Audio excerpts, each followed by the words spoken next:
Friends, today we are going to explain assignment number 18 from plus 2, that is from the unit 3 magnetic effects of current. First question is cyclotron is used to accelerate. Now cyclotron is an accelerator and in it we can accelerate only heavy, positively or negatively charged particles. Options are given are electrons.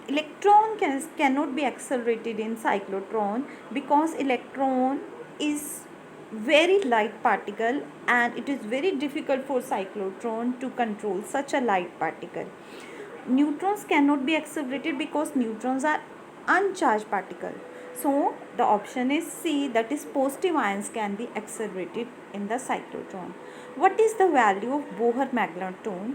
The value of Bohr magneton is EH over 4 pi m, and when we calculate its value by putting its values, E is equal to 1.6 10 raised to power minus 19, H is Planck's constant, and M is mass of electron, that is 9.1 10 raised to power minus 31. Then we get its value as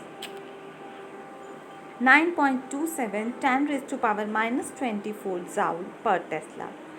Next question is, a stationary charge experiences no force in magnetic field. This statement is true because magnetic force is given by Q into V cross B. As charged particle is at rest, stationary means particle is at rest, so the value of velocity will be equal to 0, hence the force experienced by the charged particle will also be equal to 0, so the statement is true. Fourth one is, what is the relation between SI and CGS units of magnetic field?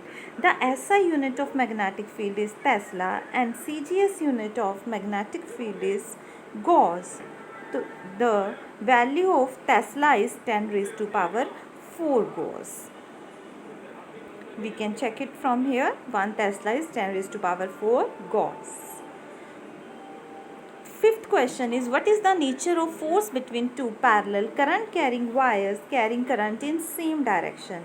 Now if two parallel conductors carry current in same direction, the first conductor will produce magnetic field B1 in the downward direction at the location of second conductor, and by using Fleming's rule we can find out the direction of induced force. It will be in the inward direction, and second conductor will produce magnetic field like this. So the direction of force again will be in the inward direction,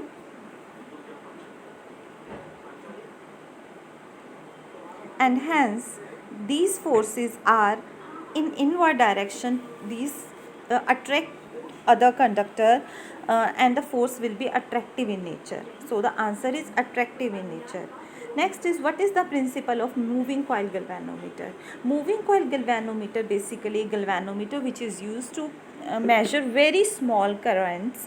It is based on the principle that when a current carrying conductor is placed in magnetic field, current carrying conductor is placed in magnetic field, it experiences a torque. Torque means rotating force.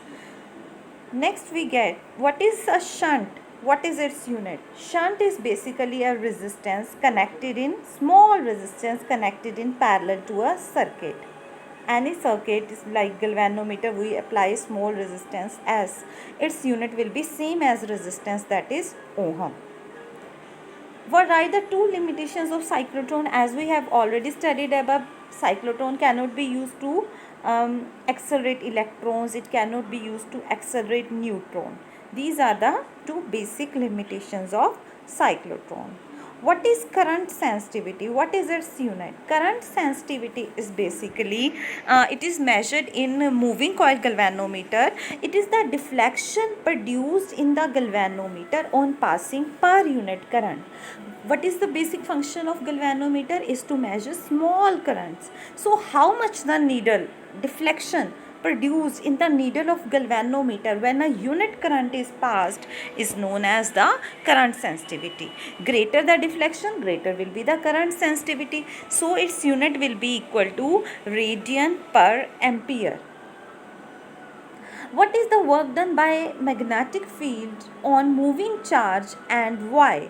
The answer will be equal to 0, because work done is equal to force into displacement, and force, as we know, that magnetic force is given by Q into V cross B dot S. Now V and S are in same direction. So in dot product we have cos of 90 degree, and answer will be equal to 0. So work done in this case will come out to be equal to 0. Next is how galvanometer can be converted into voltmeter. To convert a galvanometer into voltmeter, we have to apply a resistance R in series with the galvanometer, and we can also find the expression for this value of R. Ig is the maximum value of current which can be passed through this, then Ig into G plus R. This is the total potential drop across these two, galvanometer resistance and R. Then it is equal to the applied potential V.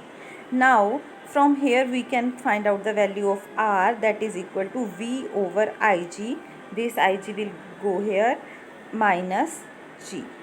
This is the value of R. This is given by this R is equal to V over Ig minus G. Next is drive an expression for magnetic field due to a solenoid at its center. Here we have the solenoid. Solenoid is basically a coil, helical coil. Now we can apply Ampere's circular law to find the value of magnetic field due to this long solenoid. Here we know that according to Ampere's circular law, B dot dl is equal to mu naught into I. I is the current passing through these coils and B is the magnetic field produced. dl is the small length which we have taken, and we have to apply here a small closed portion we have to take. We divide into 4 parts, A to B, B to C, C to D and D to A. Then we are left with only AB portion, because this one portion is far away from the magnetic field. It will give B dot dl 0.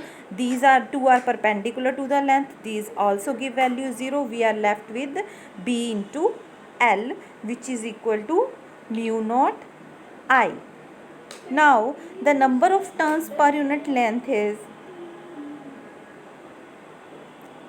N is the number of turns per unit volume. Total volume is AL. L get cancelled with L and we are left with B is equal to mu naught NI. I hope you all understand the assignment number 18. Write it in your copies and try to understand it. Also take the help of book. Thank you.